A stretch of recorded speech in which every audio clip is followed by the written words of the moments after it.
જય શ્રી કૃષ્ણ, જય Dwarkadhish. Hello everyone, કેમ છો? Welcome to my channel Basra family platter. તો આજે આપણે એક નવીન વસ્તુ લઈને આવી ગયા છીએ. મગના ઢોસા આપણે બનાવવાના છે. હમણાં દાળ એટલી હતી મગની વધારે કે આપણે એમ થયું કે આ દાળનો ઉપયોગ આપણે ક્યાં કરશું. સામાન્ય રીતે તમે મગમાં આખા મગમાંથી પણ ઢોસા બનાવી શકો છો અને મગની દાળ હોય તો એમાંથી પણ તમે ઢોસા બનાવી શકો છો. એના માટે આપણે જો દાળને આવી રીતના પલાળીને રાખી છે, આપણે જે પ્રમાણે તમારે ક્વોન્ટિટી કરવી હોય તમે કરી શકો છો. મેં અત્યારે અડધી ટોપડી લીધી હતી તો ફૂલીને આખી ટોપડી ભરાઈ ગઈ છે સરસની. આપણે આને મિક્સર જારમાં સૌ પ્રથમ લેશું અને ઓછામાં ઓછી 6 થી 7 કલાક તમારે ટાઈમ ન હોય તો 4-5 કલાક પણ દાળ છે એટલે પલળશે તો થઈ જશે. આખા મગ હોય તો તમારે 6 કલાક રાખવું પડે છે. અને હવે આપણે આમાં થોડું પાણી એડ કરવાનું છે.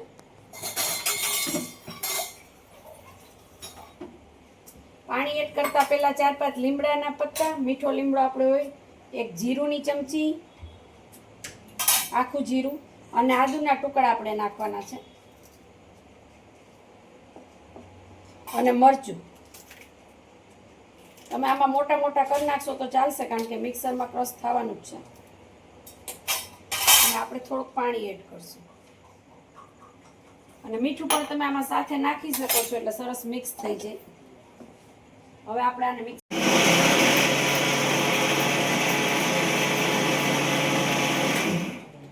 જો આપણે ઢોસાનું બેટર સરસ તૈયાર છે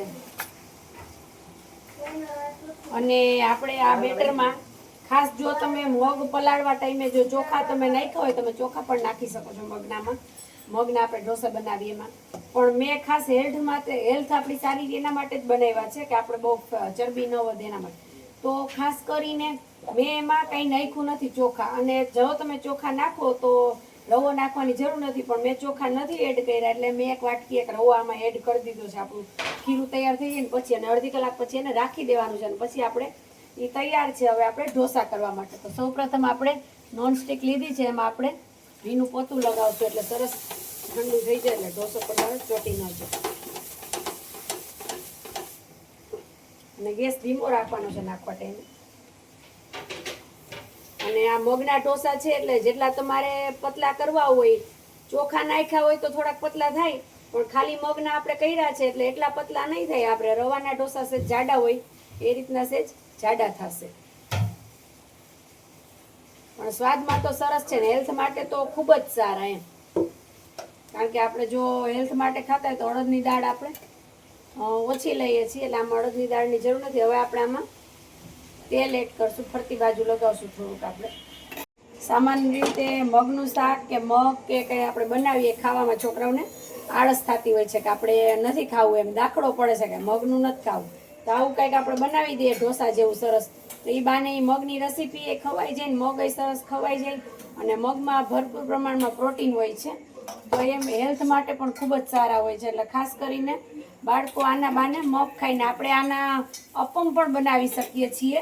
મગના જ અપમ બને છે, એ પણ ખૂબ જ ખાવામાં સરસ બેસ્ટ હોય. એ આપણે આગળ તમને કરીને બતાવશું કે અપમ આપણે કેવી રીતના કરીએ.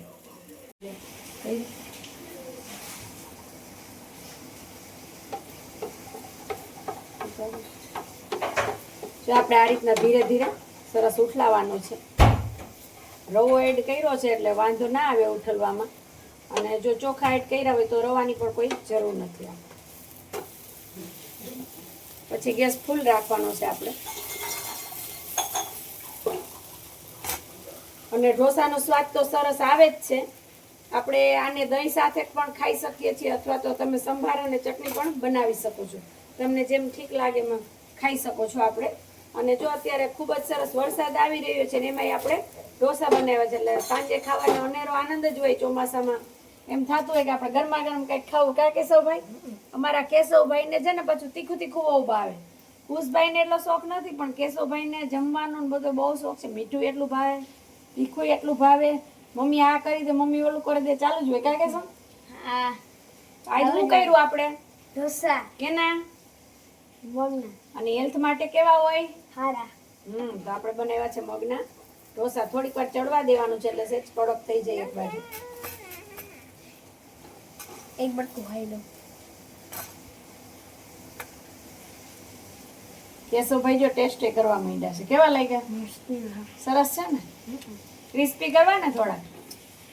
આપણે હજી થોડીક વાર ચડવા દેશું એટલે એકદમ ક્રિસ્પી થઈ જાય, કડક. કેશવભાઈ જો પેલા કરેલ ઢોસો છે એ ખાવા માંડ્યા છે. થોડુંક મોડું થઈ ગયું એટલે કેશવભાઈને ભૂખ લાગી છે બહુ બધી. જો એક બાજુ આવું તૈયાર થશે ને એક બાજુ સરસ આપણે ઢોસા બની જાય ને. ધીરો ગેસ હતો એટલે ચડતા વાર લાગી છે.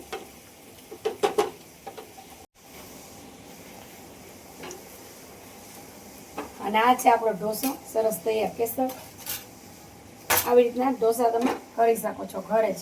અને ઇન્સ્ટન્ટ પણ તમે કરી શકો છો કે 4-5 કલાકમાં તમારે જો મગ પલાળેલા હોય, મગની દાળ વહેલી પલળી જાય છે એવું હોય તો મગની દાળ પણ તમે પલાળી શકો છો. તો આ રીતના વારાફરતી આપણે જો હમણાં ઢોસા બધા તૈયાર કરશું તો અમારા વિડીયોને લાઈક કરજો, શેર કરજો, કમેન્ટ કરજો. અને અમારી ચેનલ પર જો તમે નવા હોય તો અમારી ચેનલને સબસ્ક્રાઈબ કરજો. જય શ્રી કૃષ્ણ.